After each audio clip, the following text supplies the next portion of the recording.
plateau de l'émission Urgence Santé. Grâce au traitement antibiotique, la tuberculose n'est plus un problème de santé publique. Néanmoins, elle demeure une pathologie grave qui nécessite une prise en charge précoce pour éviter toutes complications qui sont parfois gravissimes. C'est sur ce plateau que nous allons en découdre avec le docteur Michel Monkou. Docteur Michel, bonsoir et bienvenue à l'émission Urgence Santé. Bonsoir. Alors, vous êtes spécialiste des maladies infectieuses, chef de service des maladies infectieuses et de l'unité Covid à l'hôpital général Adolphe Cissé. Oui, c'est bien ça. Oui. Parlez-nous d'emblée de votre spécialité. Oui, je suis spécialiste des maladies infectieuses, comme vous venez de le dire. En fait, ce sont des maladies qui sont dues aux germes qu'on connaît déjà. Il y a des bactéries, il y a des virus, il y a des parasites et des champignons. Et donc, ce sont des maladies qui, certaines, ont un potentiel épidémique, comme vous voyez avec la Covid que nous sommes en train de vivre. Sinon, avant, il y avait la rage, il y avait la poliomyélite. Oui, surtout que cette ville est reconnue un peu comme l'épicentre de ces épidémies-là. Donc, je m'occupe un peu de ces pathologies-là. Et à propos de la Covid, docteur, est-ce qu'il y a encore des cas, puisque vous êtes responsable de cette unité au niveau de Pointe-Noire? Oui, actuellement, on note une résurgence de quelques cas, mais sinon, notons que depuis début décembre, vers le 10 décembre, on n'a plus eu des cas de Covid graves qui nécessitent une hospitalisation. Mais actuellement, on voit quelques cas arriver, mais des cas bénins. Donc, qui ne sont pas graves. Voilà, qui ne sont pas graves. Pour l'instant, voilà, même le ministre lui-même, il a déjà déclaré qu'il y avait une petite résurgence parce qu'eux, ils ont des données dans leurs bras et puis ils nous disent ça. Et puis nous-mêmes, sur le terrain, on commence à constater l'arrivée de ces quelques cas. Alors, ce qui nous réunit ce soir, c'est la tuberculose. Et ce que l'on sait déjà à propos de cette maladie, c'est que c'est une maladie infectieuse, une maladie respiratoire. Un mot à propos. Oui, c'est une maladie respiratoire. Elle est infectieuse, elle est contagieuse. Elle est due à une bactérie qu'on appelle le bacillocoque, le BK, qui est un bacille alcoolo-acido-résistant. C'est-à-dire que la bactérie résiste à l'acide et à l'alcool quand on la colore pour regarder au microscope. Et donc, c'est une maladie qui est très fréquente, qui est aussi grave, parce qu'elle est au plan de la mortalité mondiale, elle occupe le 8e rang. Le 8e rang, voilà, au niveau mondial. Au niveau mondial. Et c'est la première cause de décès liée à une bactérie unique. Donc, chez les patients VIH aussi, puisque ça se rencontre beaucoup chez les patients vivant avec le VIH, c'est la première cause de mortalité chez ces patients, qu'ils soient sous traitement antirétroviral ou pas. Mais il faut qu'on rassure aussi la population, comme vous venez de le dire, ce sont des maladies qui sont traitables et qui, on va discuter peut-être sur la prévention. Oui, on aura l'occasion, tout au long de l'émission, on va y arriver. Voilà. Et qu'en est-il du mode de transmission? La tuberculose se transmet par voie respiratoire d'une personne à une autre. C'est-à-dire que quand une personne qui est malade, donc les crachats, qui peut libérer dans les crachats le BK, quand cette personne-là tousse, quand cette personne-là parle, quand cette personne même rit, ben, elle libère dans ces gouttelettes-là, microscopiques soit-il, elle libère les crachats et les BK. Et ces BK-là, si une fois, vous n'êtes que malade, vous inhalez ça, voilà, vous êtes censé attraper la maladie. Le microbe d'abord. Après, vous allez passer par l'étape de la tuberculose infection. Et s'il y a certains facteurs qui peuvent vous favoriser la progression du BK, ben on arrive à l'étape de la tuberculose maladie. Alors, docteur, il arrive qu'on isole le malade et qu'on interdise de toucher les objets souillés par ce dernier. Est-ce que la maladie peut être transmise aussi par les objets utilisés par le malade?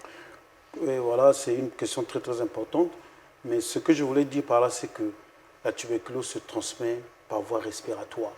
Mais quand on a une personne... Par voie aérienne, par voie aérienne, voilà. C'est une maladie respiratoire avant tout. Mais j'allais dire que si la personne est dépistée biologiquement, qu'il a le BK, qui cache le BK, cette personne-là, on doit l'isoler.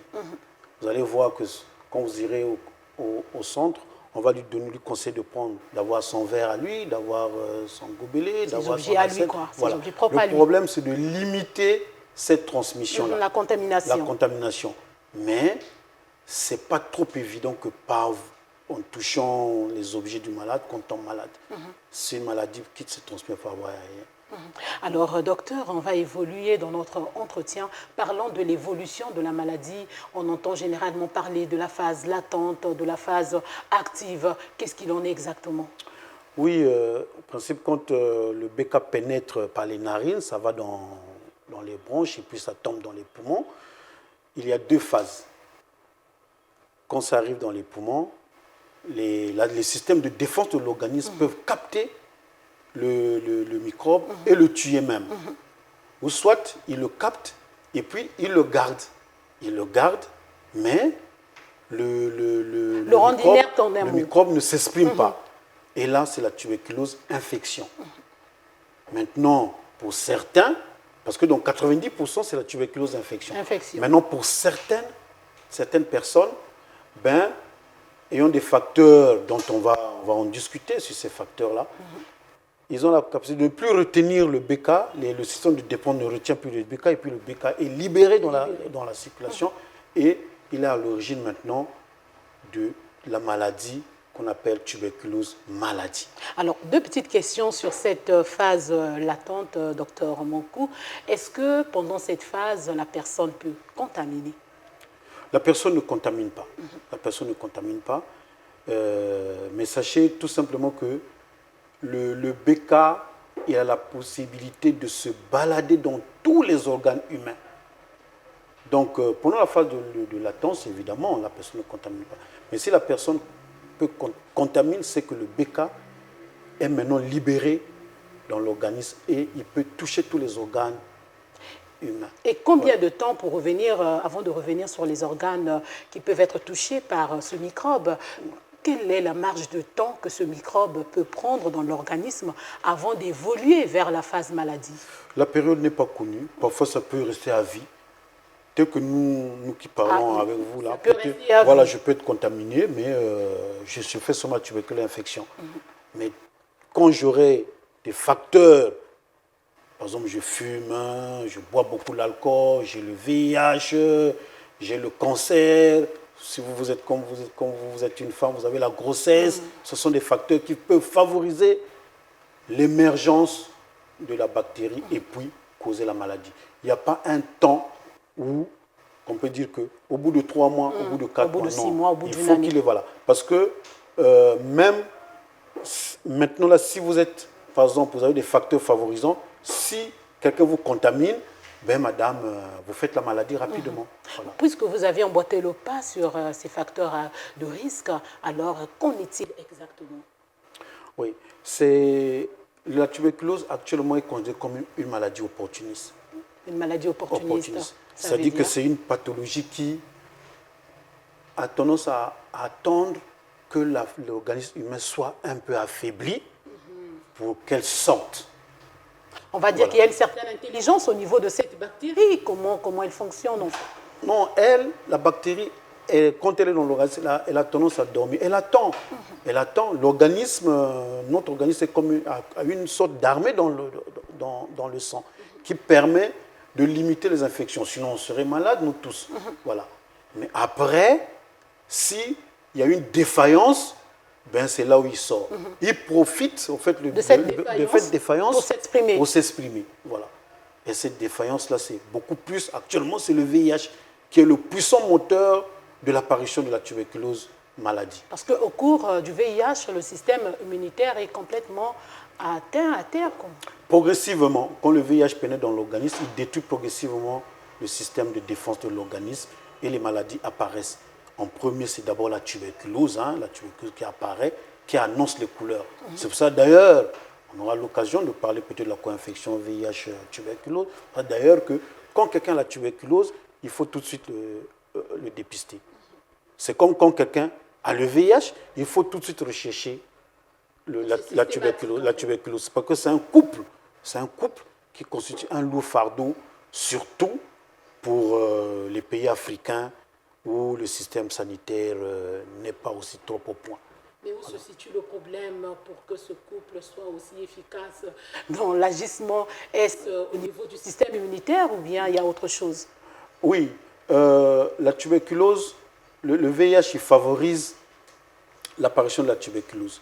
La tuberculose, en créant un état inflammatoire dans l'organisme, il favorise la multiplication du BK, et du VIH plutôt, et quand plus le virus se replique beaucoup dans l'organisme, plus vous avancez vers la maladie. C'est un duo mortel, c'est un couple maudit et qui vraiment terrasse. Très maudit. Hein. Voilà, c'est un couple maudit qui terrasse énormément la personne vivant avec le VIH. Et en dehors de ce couple, il y a d'autres facteurs. Vous venez de citer la femme enceinte, la consommation abusive d'alcool. Oui, ce sont le traitement immunosuppresseur, par exemple pour ceux qui prennent des traitements anticancéreux ou bien ceux qui ont le cancer. Évidemment, ceux-là, ou bien pour les enfants qui ont la rougeole, qui sont malnutris, ce sont des états qui baissent au fait les systèmes de défense, on appelle l'immunité, et donc qui favorisent l'apparition de la tuberculose. Voilà. C'est pour ça que quand quelqu'un a la tuberculose, il faut rechercher tous ces petits facteurs-là pour ne pas être en superficie. Il faut rechercher tous ces facteurs-là et vous traitez la tuberculose et vous traitez aussi ces facteurs-là. Et puis, voilà, il faut interdire quelqu'un de beaucoup boire, il faut l'interdire de fumer. Voilà. Si c'est le VIH, il faut le traiter. Voilà. Si c'est la malnutrition chez l'enfant, il faut traiter la malnutrition. Voilà.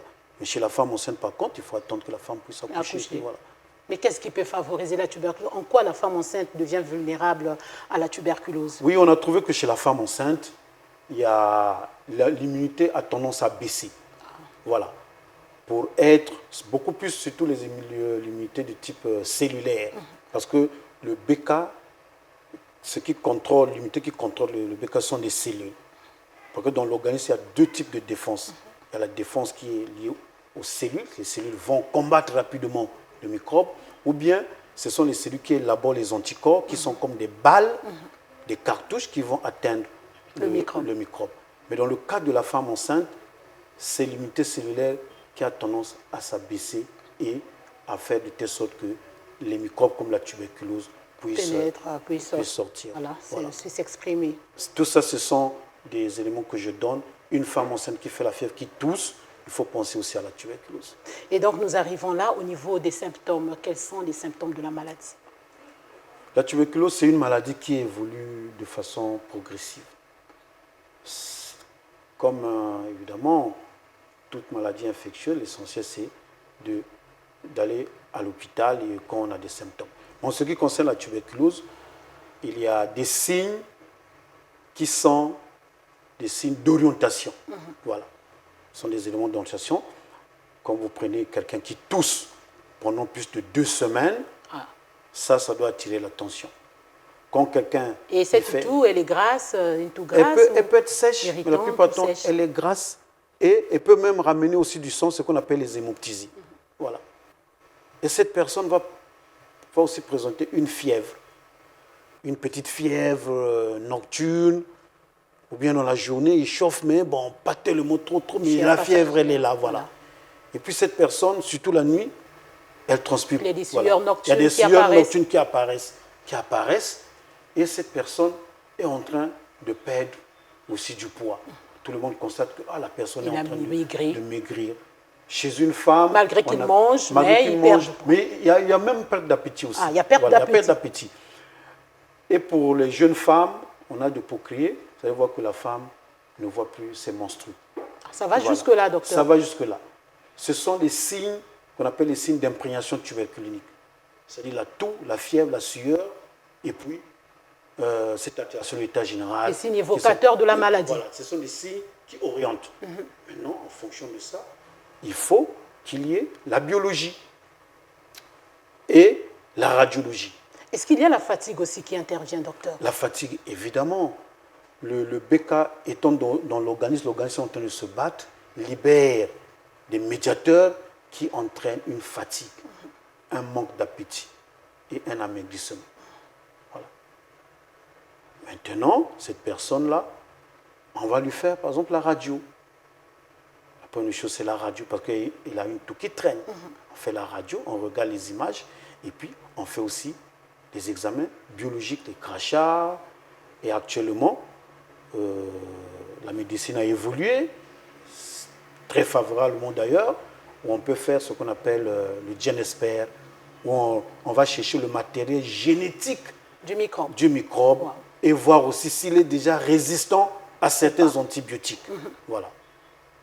C'est ça la révolution actuelle, surtout pour les patients vivant avec le VIH. C'est une avancée. C'est une avancée scientifique actuelle où chaque patient VIH, où on suspecte la tuberculose, on doit passer par cette méthode-là, par le GenExpert, parce qu'ils ont la facilité de faire une tuberculose résistante. Alors, j'aimerais qu'on reste un tout petit peu sur les symptômes, docteur, parce qu'on parle de tuberculose osseuse, on parle de tuberculose ganglionnaire, il y a tellement de formes. Est-ce que les symptômes sont les mêmes?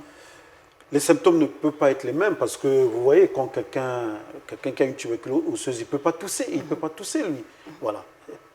La personne, quand vous avez une tuberculose, la fièvre, elle est générale. On la retrouve, c'est standard. De forme de tuberculose. L'amaigrissement aussi. Mais en fonction de l'organe qui est touché, il y aura une manifestation. Par exemple, si quelqu'un a la tuberculose osseuse, par exemple ostéo-articulaire, vous allez voir son articulation, son genou enflé. S'il a une tuberculose osseuse au niveau de la colonne vertébrale, vous allez voir qu'il y aura une déformation de la colonne vertébrale avec une gibbosité. Si quelqu'un a une tuberculose, par exemple, au niveau de la plèvre, parce que ça prend aussi les membranes qui recouvrent tous les organes nobles, que ce soit le cœur, que ce soit le cerveau, que ce soit l'abdomen, il y a des membranes qui recouvrent ces organes. Ces organes. Voilà, la tuberculose peut aller toucher ces organes et ça sécrète un liquide. Donc vous allez voir quelqu'un qui a maintenant un gros ventre, voilà, ou bien quelqu'un qui a une toux sèche, qui est essoufflé, ben, quand on met l'aiguille, on retire de l'eau. Voilà. Ou bien quelqu'un, évidemment, il est essoufflé, quand on fait la radio, on se retrouve avec un gros cœur, et quand on ponctionne, on retire le liquide, quand on analyse, on a des images, on a des éléments qui peuvent nous orienter pour dire que ça, c'est une tuberculose qui a attaqué le cœur. Voilà. Et donc, on va arriver au traitement, docteur. Est-ce qu'il y a un traitement adapté? C'est vrai, tout à l'heure qu'on a parlé des antibiotiques, mais au niveau de la population, il y a toujours ce côté sceptique qui demeure face à la maladie. Oui, la population doit comprendre. Et puis, c'est aussi un moyen pour moi d'appeler aussi tous les médecins. En principe, un médecin en Afrique, au sud du Sahara, doit savoir maîtriser les signes de la tuberculose, du paludisme et du VIH, parce que ce sont là les trois fléaux. Maintenant, en ce qui concerne évidemment ces trois fléaux-là, il y a des programmes. Il y a des programmes de lutte contre le VIH, programmes de lutte contre la tuberculose, programmes de lutte contre le paludisme. Parce que, évidemment, on a mis en place des mécanismes, des médicaments, surtout pour la tuberculose et le VIH, il y a des médicaments qui sont là, qui sont gratuits et qui, une fois le malade prend son traitement, au plan individuel, il va guérir de sa tuberculose, il va éviter, on va lui faire éviter ces souffrances-là. Vous dites, docteur, que le traitement, il est gratuit. Il est gratuit. Il est gratuit. Au niveau de Pointe-Noire. Au niveau de Pointe-Noire. Il est gratuit au niveau du centre antituberculeux. Voilà. Et ce traitement-là permet à la personne de guérir de sa tuberculose et d'éviter des souffrances comme ça. Parce que maigrir, avoir la fièvre, ça évite tout ça. Ça, c'est au plan individuel. Maintenant, au plan collectif aussi, c'est important parce qu'en traitant, on se fait traiter de sa tuberculose, ben, on coupe la chaîne de transmission. Tout à fait. Voilà. Et la propagation du microbe. Voilà un peu les avantages du traitement. C'est un traitement qui est très simple, qui se prend pendant une durée de 6 mois pour la tuberculose pulmonaire. Maintenant, les autres tuberculoses dont vous avez cité là, puisque je vous ai dit que les microbes sont est capable d'envahir tous les organes de l'organisme du corps humain. C'est en fonction de ces tuberculoses qu'on appelle les tuberculoses extrapulmonaires. Il y a une durée, ça peut aller de 9 mois à 12 mois. Maintenant, pour les traitements de tuberculose résistante, on peut aller jusqu'à 12 mois, 18 mois. Voilà. Sinon, le traitement, il est là même des traitements des tuberculoses qui sont dits multirésistantes. Il y a des traitements et ces traitements-là sont gratuits. Juste pour la compréhension de nos chers téléspectateurs, docteur Monkou, est-ce que la tuberculose ou les tuberculoses extrapulmonaires sont aussi contagieuses? les tuberculoses extra-pulmonaires ne sont pas contagieuses. L'unique tuberculose, la forme contagieuse, c'est la forme pulmonaire. Et même la forme pulmonaire, il faut que la personne puisse libérer les BK. Parce que vous pouvez avoir, sur des éléments, on fait la radio, on met le malade sous traitement, le traitement ne marche pas, on se dit, ben, ça c'est une tuberculose, même si les crachats sont négatifs, même si la biologie elle est négative, mais à partir de la radio et sur certains éléments, on peut mettre en route le traitement du malade. Mais ce malade-là ne contamine pas. Le malade qui contamine, c'est celui dont on a trouvé les BK dans les crachats. Et c'est celui-là, on doit l'isoler pendant au moins 15 jours pour stériliser les lésions. Voilà, parce que quelqu'un comme ça qui tousse dans un milieu où nous sommes par exemple comme ça, c'est un milieu étroit, je suis confiné, voilà. Il y a la promiscuité dans la cité, dans le transport en commun, ben celui-là, il devient un élément dangereux dans la population. C'est celui-là qui contamine, qui distribue la maladie. Et qu'est-ce qui arrive quand le traitement n'est pas bien suivi? Parce qu'après, vous voyez, 6 mois, c'est quand même beaucoup, docteur Mankou, et beaucoup se lassent aussi, hein, arrêtent le traitement au milieu. Qu'est-ce qui advient à ce moment-là?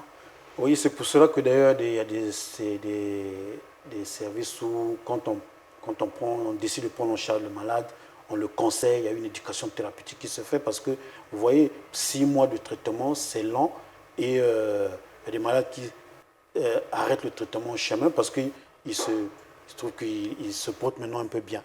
Mais ce sont des malades, ça c'est très dangereux parce que le microbe peut développer ce qu'on appelle des résistances. Et quand ça devient résistant comme ça, ben, c'est la mort qui s'ensuit. Ou bien, ce malade-là, il distribue le microbe qui est déjà résistant au sein de la population et ça devient très grave parce que ces patients-là, il faut d'emblée les mettre sous traitement de ce qu'on appelle de seconde ligne, ce qui n'est pas évident parce que les traitements de seconde ligne sont chers et donc c'est difficile à acquérir. Et donc voilà un peu aussi ce message qu'on peut lancer à l'endroit des patients antituberculeux, de prendre le traitement jusqu'à son terme. Jusqu'à son terme. Voilà. Peu importe la durée. Peu importe la durée. Et après avoir suivi son traitement jusqu'à terme, il peut y avoir des cas de récidive. Oui, il peut y avoir des cas de récidive, surtout chez les patients vivant avec le VIH. Voilà, il peut être traité aujourd'hui, il est guéri, mais s'il ne prend pas bien son traitement antirétroviral, ben il chope encore le microbe, le bacille de Koch, et puis il y a une résurgence. Et voilà, il y a des cas de récidive qui sont prouvés déjà. Qui sont notoires. Voilà. Mais ce qu'on craint, c'est beaucoup plus l'apparition de la résistance. Parce que quand il y a la résistance qui augmente dans un pays, ben, ce pays-là court un risque de danger. Alors, docteur, nous arrivons presque à la fin de notre entretien. Qu'est-ce qu'il en est des mesures préventives? Oui, pour ce qui concerne les mesures préventives de la tuberculose, on n'a pas trop passé, mais c'est les vaccins, le BCG qu'on met chez le nouveau-né. Chez le nouveau-né. Il faut toujours, si une femme est enceinte, et après l'accouchement, quelques jours après, il faut qu'elle amène l'enfant pour le vaccin. C'est aussi gratuit. Et puis, le reste, c'est de dire aux téléspectateurs que quand vous avez une toux, vous avez une fièvre qui se prolonge, vous êtes en train de maigrir, c'est de se rendre au centre antituberculeux ou bien d'aller chez un médecin qui va vous orienter. Ne pas perdre du temps. Ne pas perdre du temps. Parce que la prévention, en fait, c'est le traitement. Dès qu'on a mis le patient sous traitement, c'est ça l'unique prévention chez les patients adultes. Parce qu'on coupe cette chaîne de transmission-là. Et puis, on prodigue des conseils aux malades pour qu'ils n'adoptent pas des comportements à contaminer les autres. Voilà un peu. Sinon, en tant que tel, il n'y a pas de mesures préventives. Et à propos de ces comportements, est-ce qu'il y a d'autres comportements à risque? Et puis voilà, c'est ça, éviter certains comportements. La cigarette, au fait de compte, ça ne sert à rien. Ça ne sert à rien la cigarette. Ça ne sert à rien, donc voilà. Mais ça fait du bien quand on fume. Mais ça gaspille. On se sent fort, on se sent... oui, ça gaspille les poumons. Chaque fois que vous fumez, vous êtes en train de détruire les branches. Voilà, quand les branches sont détruites, le BK, quand il arrive, c'est un milieu propice pour lui de se multiplier. Il faut aussi boire modérément. Il ne faut pas aussi trop boire parce que quand vous buvez beaucoup, vous gaspillez votre foie. Le foie, c'est un organe qui permet de fabriquer aussi les défenses de l'organisme. Voilà. Et puis, pour certains, par exemple, quand on constate qu'on a le VIH, ben, il faut tout de suite regarder un peu comment se fait dépister de la tuberculose. Au niveau de la boisson, docteur, il faudra quand même insister parce que vous avez, surtout au niveau des jeunes qui ont développé une addiction quant à la consommation des boissons fortes, des liqueurs fortes. Et dans le congolisme, on parle des tuékés. Et vous avez des gens qui les consomment très tôt le matin. Des drabos, voilà. Il y a beaucoup de choses, docteur. Évidemment, c'est ça. L'alcool en lui-même, comme je viens de le dire, ça agit au niveau du foie.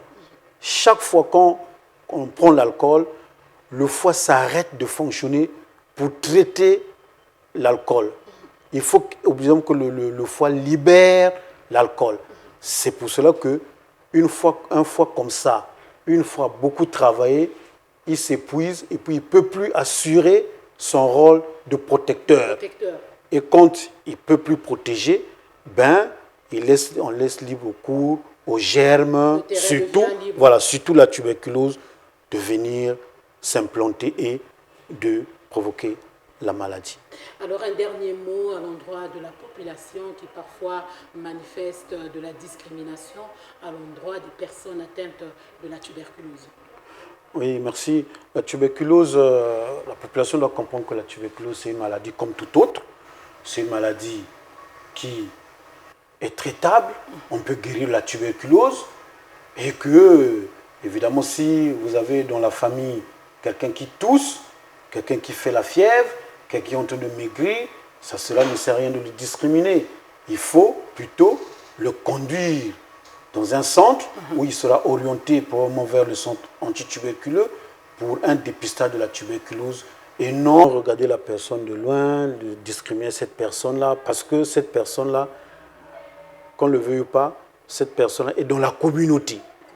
La communauté, et si cette personne continue à contaminer, un jour, ce même microbe reviendra sur vous, bien dans votre famille. Et voilà. Parce qu'on a vu des familles entières être contaminées par des bacilles de coq résistants.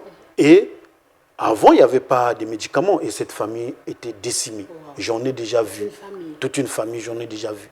Et donc, c'est peut-être ça le message qu'il faut donner à l'endroit des téléspectateurs, leur dire que c'est une maladie qui est guérissable, une maladie qu'on peut traiter très facilement et que le traitement, il est gratuit.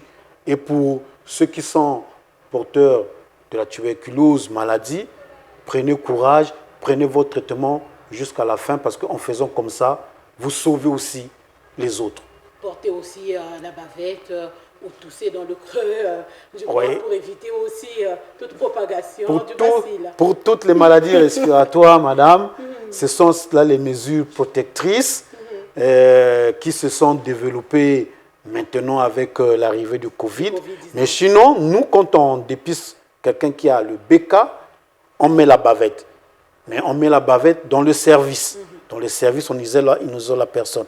Mais maintenant, avec l'arrivée de Covid, vous avez vu que ces mesures barrières-là ont été vraiment révolutionnées et beaucoup servi. Et donc, la population, on n'a pas interdit de porter la bavette. Hein. Vous pouvez tout porter la bavette quand vous sentez que quelqu'un il tousse et il respecte les mesures. Vous avez votre bavette dans votre sac, vous mettez la bavette. Vous rentrez dans des endroits confinés. Vous rentrez dans un bus ou des endroits confinés, mettez votre bavette, ça va vous sauver. C'est juste une mesure protectrice. Une mesure protectrice. Docteur Michel Moncourt, merci. C'est à moi. Voilà, tout est bien, qui finit bien. C'est donc la fin de notre entretien qui a porté sur la tuberculose, notamment sur ce qu'il faut savoir. Urgence Santé vous fait gagner en santé. Bonne suite de programme sur Next.